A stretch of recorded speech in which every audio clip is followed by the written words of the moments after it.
Imagine finding a scruffy, injured rabbit on a stormy night, barely clinging to life, and then discovering that this little troublemaker would change your life forever.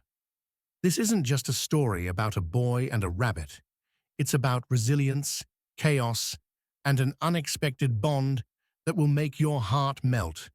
Stick around to see how one tiny, feisty creature turned a quiet teenager's world upside down and taught him what love really means. The first time 16-year-old Noah saw the rabbit, it was huddled beneath a park bench in the pouring rain, shivering and alone. It wasn't a beautiful rabbit, at least not in the way people imagined. Its fur was scruffy and matted, with patches of dirt covering its tiny body. One of its ears flopped awkwardly to the side, and its left paw looked swollen, as if it had been hurt. Noah stood there for a moment, gripping his umbrella as the rain fell in heavy sheets around him. He wasn't the kind of kid who usually got involved. Life had been tough enough for him lately. His parents' divorce, his older brother leaving for college, and the constant nagging feeling of being invisible at school. But something about that rabbit called to him. "Hey, buddy," Noah whispered, crouching down. The rabbit flinched, its dark eyes wide with fear. "It's okay. I'm not going to hurt you." For a moment, he thought the rabbit might bolt, but it didn't. It just stared at him, trembling. Noah shrugged off his jacket and carefully wrapped the rabbit in it, cradling the small, fragile creature in his arms. It didn't protest, too weak or scared to fight back. When Noah got home, his mom gave him a look of exasperation. "Noah, what is that?" she asked, crossing her arms. "It's a rabbit," he said sheepishly. "I can see that. Why is it in my house?" "It was hurt, Mom. I couldn't just leave it there." She sighed, shaking her head, but she didn't tell him to put it back outside. That night, Noah did his best to clean the rabbit up, using warm water and an old towel. The rabbit hissed and squirmed, clearly not happy with the situation, but Noah was patient. He even managed to bandage its injured paw with a little help from an online tutorial. "You're a feisty little thing, aren't you?" he said, watching as the rabbit glared at him from the corner of the makeshift bed he'd made out of an old shoebox and some towels. "I should call you Mischief, or maybe Trouble." The rabbit thumped its good paw against the box, as if in defiance. Noah chuckled. "All right, how about Loki? You know, the god of mischief." The rabbit didn't protest this time. Loki it was. The days that followed weren't easy. Loki had a knack for causing chaos. He chewed through the cord of Noah's favorite headphones, knocked over a glass of water onto his laptop, and even managed to escape his box and hide under the couch for hours, refusing to come out.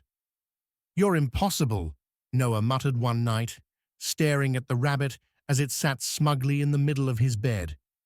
But deep down, he couldn't help but smile.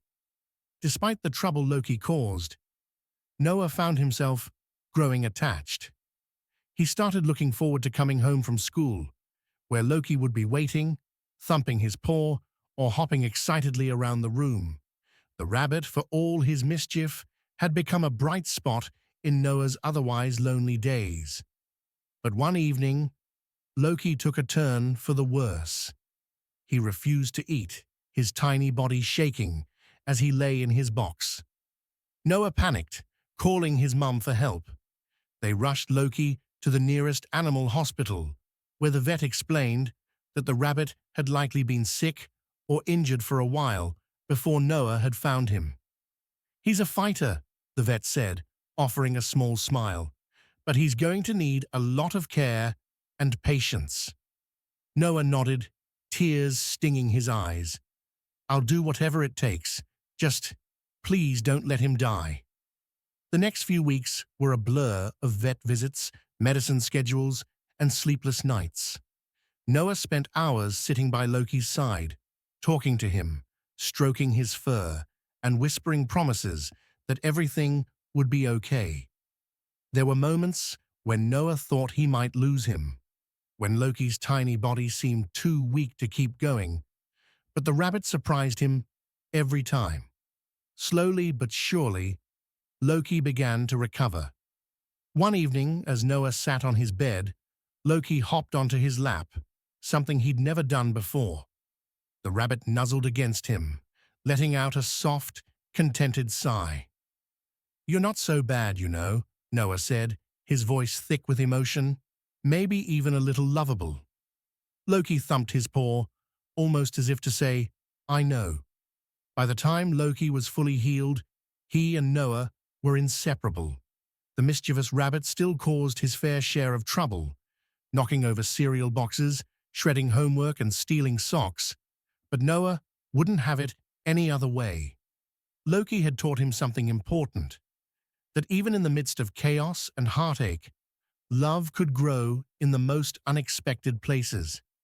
As Noah sat on his bed, one quiet evening, stroking Loki's soft fur, he smiled. "You're not just a rabbit, you know," he said softly.